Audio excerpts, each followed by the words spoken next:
Hello everyone at Ultra Sabers, this is Kazuyuri and I owe you guys a video. I'm actually going to make a couple today, but in this first one, I just want to go over my latest raffle entries and prizes. My raffle entries are the Dark Omen, and over here are the new V4s. I wanted to check those out because, well, they're new. And then my prize, this time I won the grand prize. And I ordered a Warglaive, came with this pommel. I went ahead and got the Dark Catalyst pommel. I really like that streamlined look to it.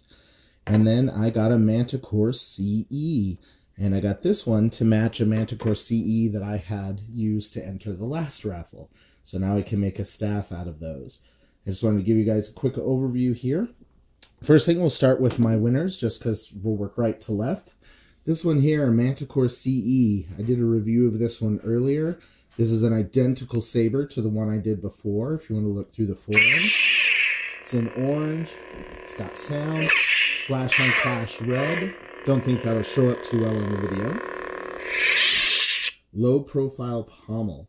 One thing I found interesting, just for those of you who are looking to buy this particular low profile pommel that came on my win,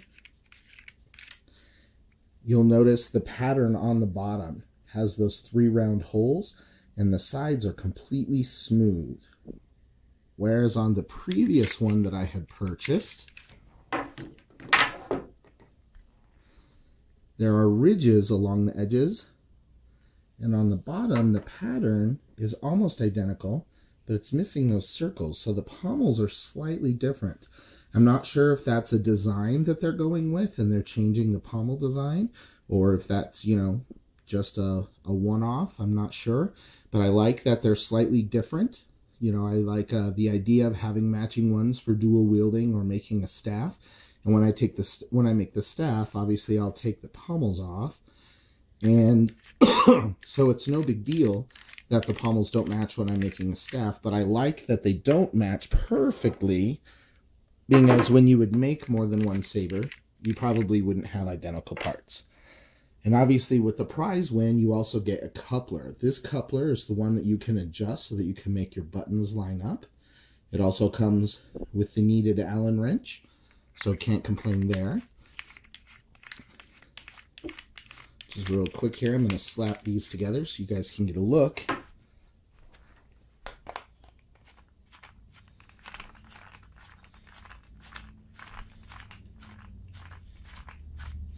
The idea with their grand prize is they want you to make a staff.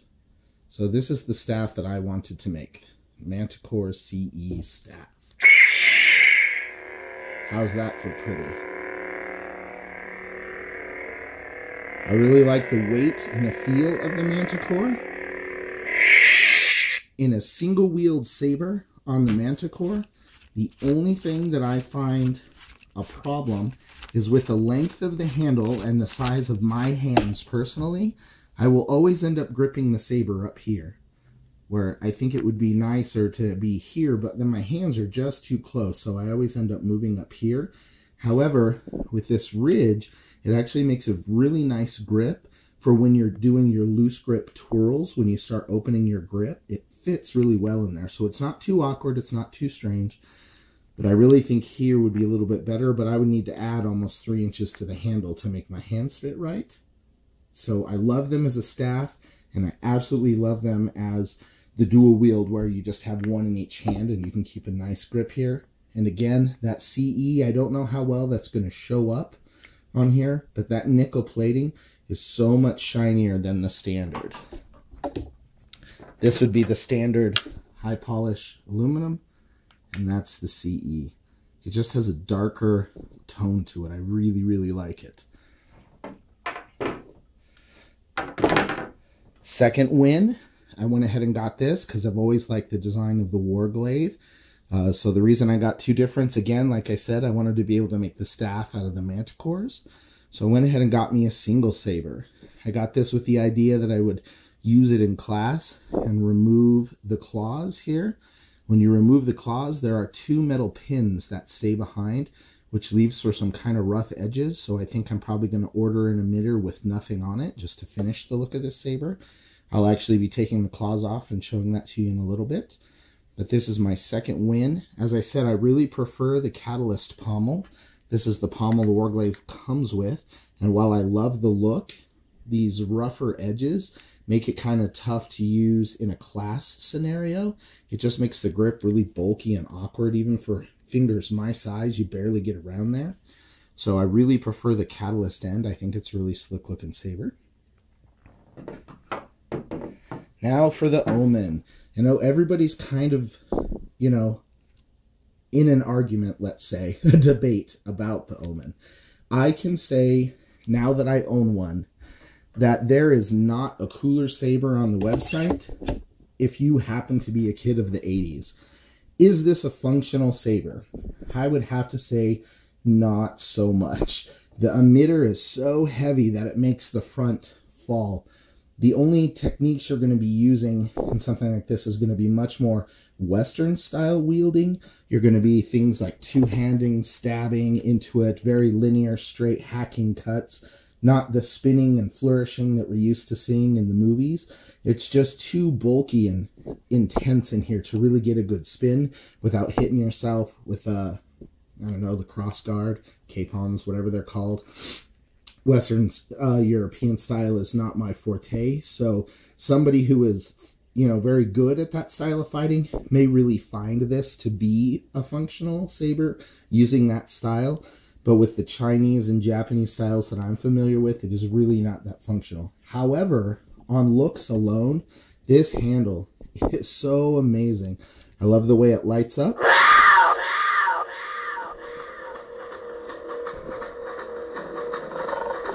Obviously, I've changed the sounds. I've mixed a combination of the steel sword and a mix of the saber tooth, so that when you swing, it makes cat noises, and when you clash, for the most part, it makes steel sword clashes. I also made the lockup.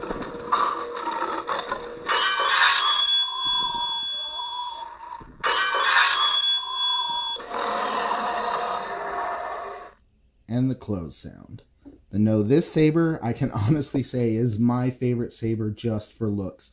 Just holding it, turning it on, I love that sound. I mean, you can't go wrong with the Obsidian sound card. It sounds so incredibly good.